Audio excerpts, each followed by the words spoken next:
السلام عليكم ورحمة الله وبركاته. ازيكم يا شباب؟ عاملين ايه؟ عودة من بعد فترة كبيرة غياب انا عارف، ولكن كنت بحضر لكم حاجات مفيدة ان شاء الله تنفعكم في الفترة الجاية. بس بما انك دخلت الفيديو فانت غالبا من دفعة 2026 ثانوية عامة، فانا حابب ارحب بيك واقول لك ان الدفعة دي مميزة وعزيزة على قلبي عشان فيها حد قريب مني، ومش لازم نقول اسمه بقى، الناس القريبة مني عارفة هو مين كويس. المهم انا جاي اقول لك النهارده على اسوأ 5 نصايح ممكن تسمعهم في بداية السنة ويدمروا مشوارك من قبل ما يبدأ اصلا. حاجات لو عملتها هتلاقي مستواك بيقل مع الوقت ومجهودك ما بقاش زي الاول وانت مش عارف السبب. بس لو تجنبت الافعال دي صدقني هتوصل لنتيجة كويسة في اخر السنة وهترجع تدعي لي باذن الله. فيلا بينا نبدأ.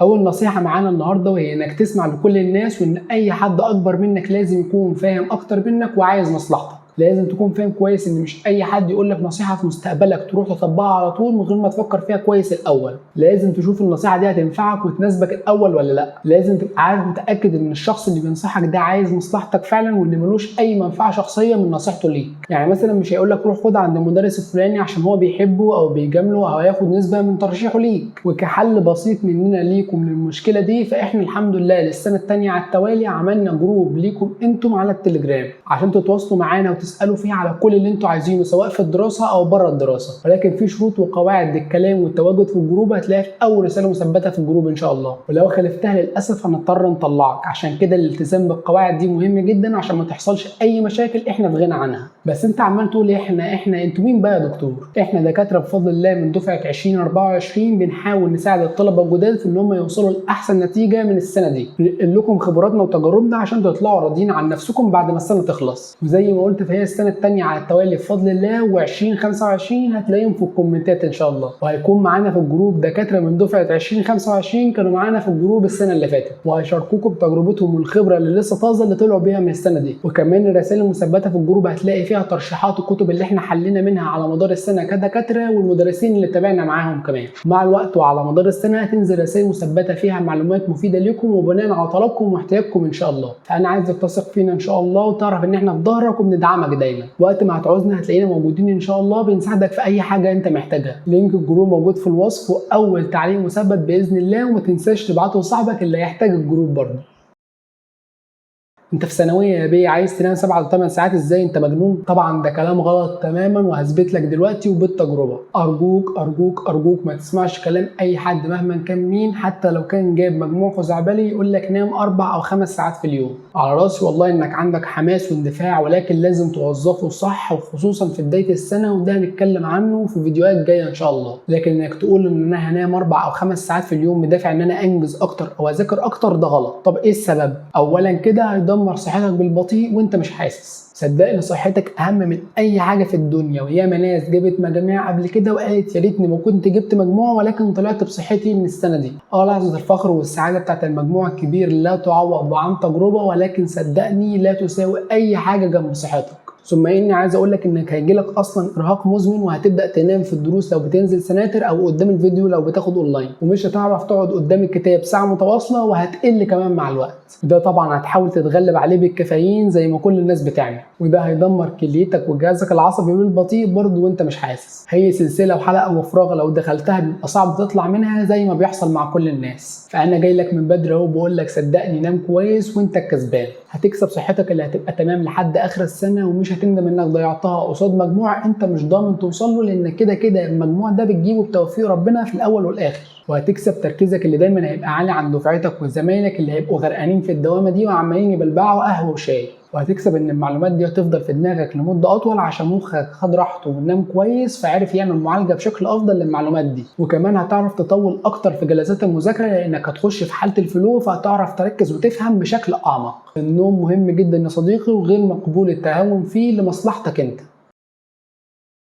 خد مع المدرسين المشهورين او اللي عندهم اعداد كبيره وخلاص. مبدئيا كده عشان تبقى عارف، فالمدرس دوره في مشوارك لا يتعدى 20 أو 30% من النتيجه اللي هتجيبها في اخر السنه، والباقي عليك انت يا وحش. مفيش مدرس هيسقيك الماده او هيخليك كينج فيها والكلام ده، لكن انت لازم تختار مدرسك بعنايه، وتختار مدرس بتكون بتفهم منه شرح وحل ومرتاح ليه نفسيا. كل دي عوامل لو مش متوفره في المدرس اللي انت معاه فدور على غيره بسرعه في اقرب وقت. انت لسه في الاول والطريق لسه طويل والوقت قدامك. الثانويه ماراثون طويل من 11 شهر، لان في ناس بادئه من شهر 8 وانا كنت واحد منهم بالمناسبه عادي يعني. اما الناس اللي بتبدا في شهر 7 دول فربنا يعينهم على دماغهم بجد. لكن دلوقتي معظم الناس بقت تبدا في شهر 9 وده عادي ما فيهوش مشكله يعني. فانا عايز اوصل لك ان المدرس اللي هتختاره ده هتفضل معاه ال 11 شهر دول ومعتمد عليه ان هو يوصلك لحاله كويسه جدا من الفهم والحل. فما تبقاش مع مدرس انت مش مرتاح معاه او مش مستفيد منه لمجرد ان اصحابك عنده او كل الناس بتروح له. فشوف مصلحتك وقرر لوحدك، واديني قلت لك من اول يوم.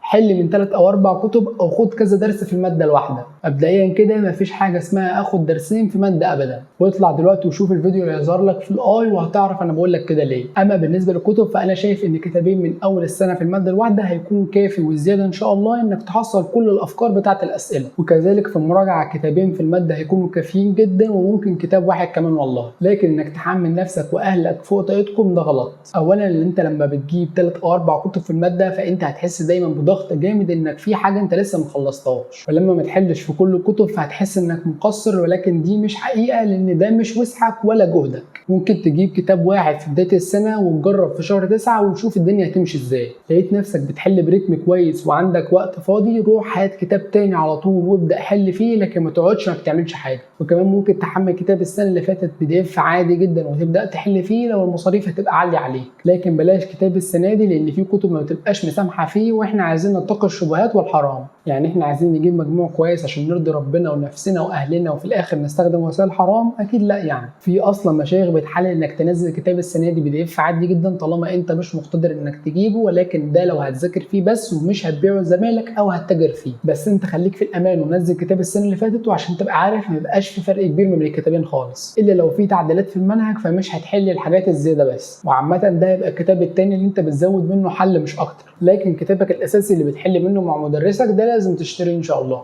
انا قلت اقول الكلمتين دول من دلوقتي ومن بدايه السنه عشان اقفل الموضوع ده خالص، لاني اتسالت في الموضوع ده كتير السنه اللي فاتت.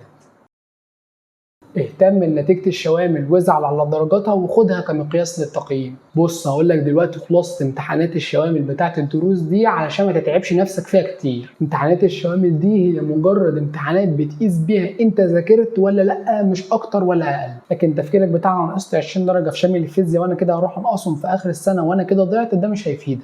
افهم انها مش تقييم لمستواك، ولا اي امتحان هتمتحنه هيبقى تقييم لمستواك وبجد، لان مستواك في اي امتحان على مدار السنه هيبقى حاجه ومستواك جوه اللجنه هيبقى حاجه تانية خالص. لو عايز تتاكد بنفسك روح اسمع فيديو الشوامل اللي كنت عامله السنه اللي فاتت وهتعرف اللي حصل معايا على مدار السنه في كل الشوامل، وهل كانت فعلا مقياس للنتيجه اللي جبتها في اخر السنه ولا لا.